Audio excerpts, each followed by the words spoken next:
היי, נעים מאוד, שמי נטע שני, אני מגיעה משירותי הרווחה שנים רבות ומלמדת את הקורס תרפיה בילדים משנת 2015.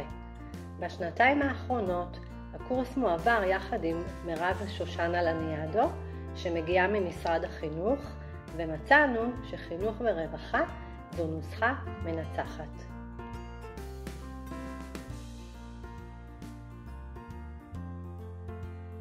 הקורס נשען על מתודת התערבות שפותחה בעשור האחרון ונקראת שיטת רשת.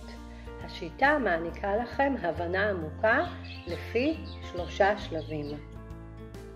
השלב הראשון נקרא רקע תיאורטי, וזה שלב שאוסף בתוכו סוגיות מגוונות בעולמו הרגשי של הילד, כגון תחושת שייכות, מיומנויות חברתיות וכישורים חברתיים, מעברים בחיי הילד, מבנים משפחתיים, קשיים רגשיים, ילדים להורים רגשיים ועוד.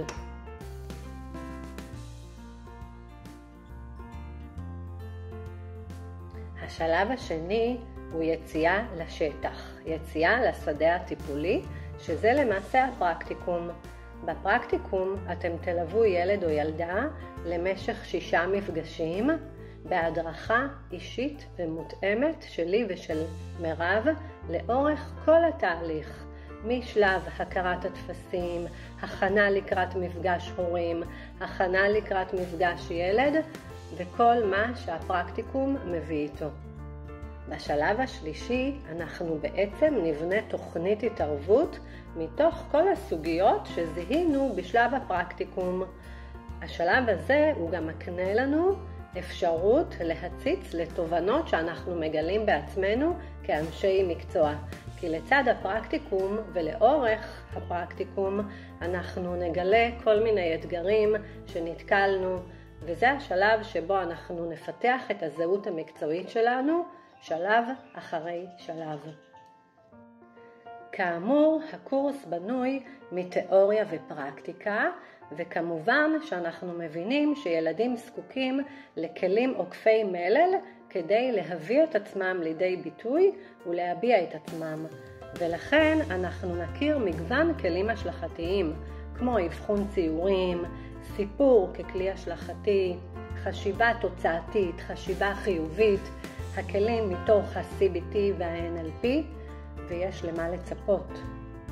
לצד כל התוכנית העשירה והמגוונת הזו, אנחנו נבין מהי החשיבות של ההורים בכל התהליך הזה, נבין מה עושים עם התנגדויות הורים, ועד כמה יעילות בהורות היא דבר מאוד מאוד משמעותי, והוא נדבך מאוד חשוב בהתערבות טיפולית עם ילדים.